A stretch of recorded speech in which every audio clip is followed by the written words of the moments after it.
Okay, picture this for a second.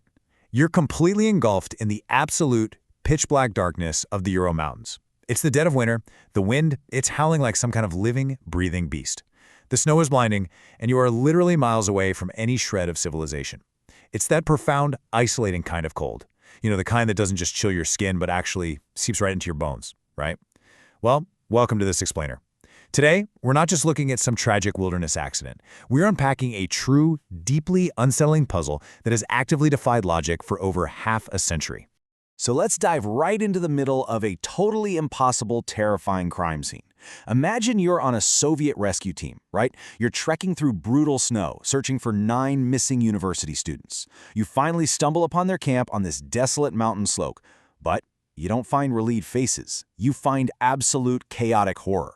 Now, these weren't amateurs, not at all. These were 9 highly experienced, wilderness-hardened hikers who knew exactly how to survive in the extreme cold.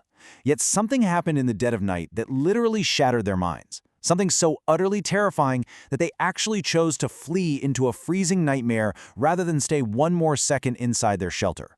What on earth could possibly cause seasoned experts to make a choice that practically guaranteed their own deaths? When the search party actually looked at the scene, every single fact was somehow more disturbing than the last. First off, their heavy canvas tent, it wasn't ripped open by the wind. No. It was slashed open with a knife from the inside. They literally cut their way out in a blind panic. And outside, the temperature was a bone-chilling minus 30 degrees Celsius. Just let that sink in for a second. Minus 30. That is unbelievably cold. Yet bodies were found scattered in the snow, some wearing absolutely nothing but their underwear and socks.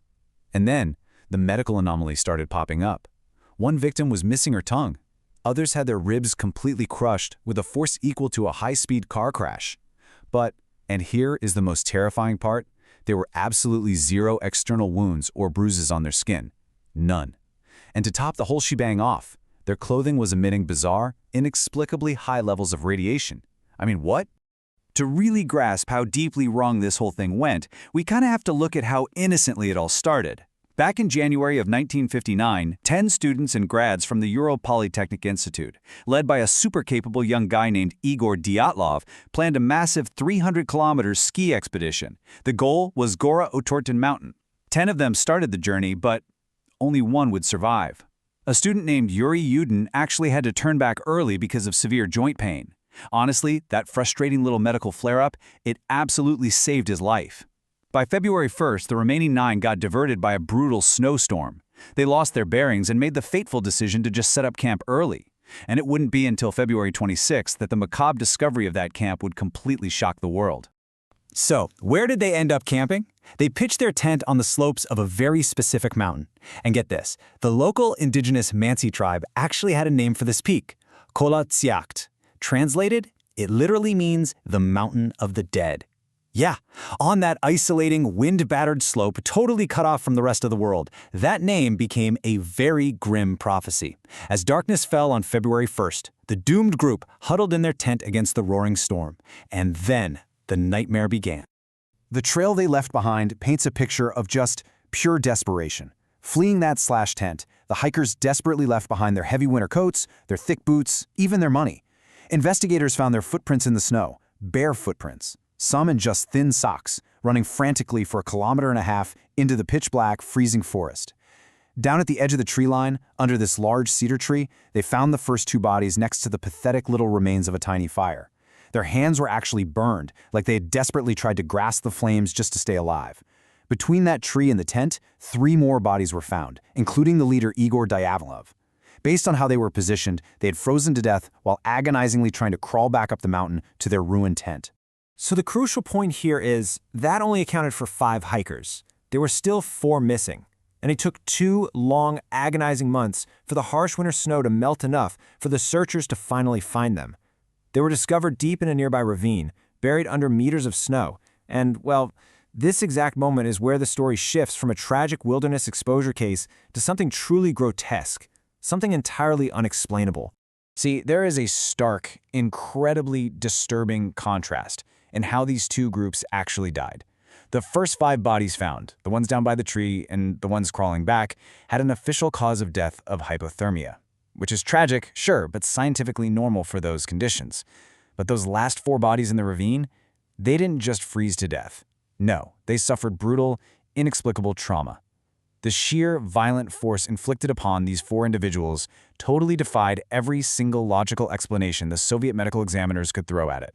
The autopsies for these final 4, they read less like a hiking accident and way more like the aftermath of a monster attack. Nikolai Thibault-Brignole had a severely fractured skull. Lyudmila Dubinina and Semyon Zolotaryov suffered massive catastrophic chest fractures. The medical examiner actually stated that the crushing pressure required to cause this damage was immense, literally the exact same force as a high-speed car crash. But remember what I said earlier? There was 0 skin bruises. No external flesh was broken at all. It was as if they were crushed by this massive, invisible pressure from the inside out. Plus, Dubinina was missing her tongue, her eyes, and part of her lips, and then add to this the fact that their clothing tested highly for radiation. Naturally, the bewildered Soviet authorities quietly blamed an irresistible natural force, immediately closed the case, and just sealed the files away as state secrets. Of course, when official channels close up shop, wild theories absolutely explode in the dark. Could it have been an attack by the local Mansi tribe? Well, actually scratch that. We can confidently cross it out. No other footprints were found in the snow, only the hikers. What about a cryptid, like the Russian Yeti? Again, 0 biological evidence, no giant animal tracks. But the idea of secret Soviet weapons, that holds an eerie amount of weight. Witnesses miles away reported seeing strange glowing orange spheres floating in the sky that very night. An aerial detonation of a secret weapon, or maybe a toxic gas leak. That could perfectly explain the bizarre internal pressure injuries without skin damage, the frantic need to cut out of the tent for air, the government cover-up, and crucially, the radiation found on their clothes. But fast forward to modern day, and science has offered a pretty compelling counter-argument. And this brilliantly illustrates how technology changes the game.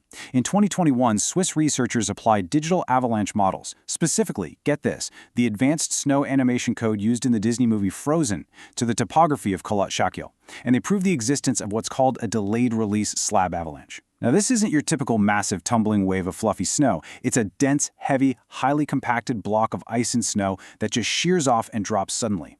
A brutal, invisible monster made of compacted snow could have silently slid down the slope and directly crushed them while they slept in the tent. That would cause those exact massive internal fractures. So, this avalanche theory cleanly explains the blunt force trauma and the desperate panic to cut their way out of a crushed tent. And as for the gruesome missing facial features, the harsh reality is that animal scavengers likely found the bodies in the ravine over those 2 months. But does it solve the whole puzzle? Independent researchers passionately point out that this entirely fails to explain the rest of the anomalies. I mean, an avalanche definitely does not make your clothing radioactive. A block of snow does not explain multiple sightings of glowing orange orbs hovering in the night sky. The avalanche gives us a great how for the injuries, but perhaps not the what for the entire event. The Dyatlov Pass mystery sits squarely on this terrifying razor's edge. On one side, a freak, tragic natural disaster. On the other, a dark, classified military secret buried deep in the freezing Ural Mountains. We have incredible scientific models pointing directly to a slab avalanche, yet we still have that undeniable lingering specter of radiation and government cover-ups.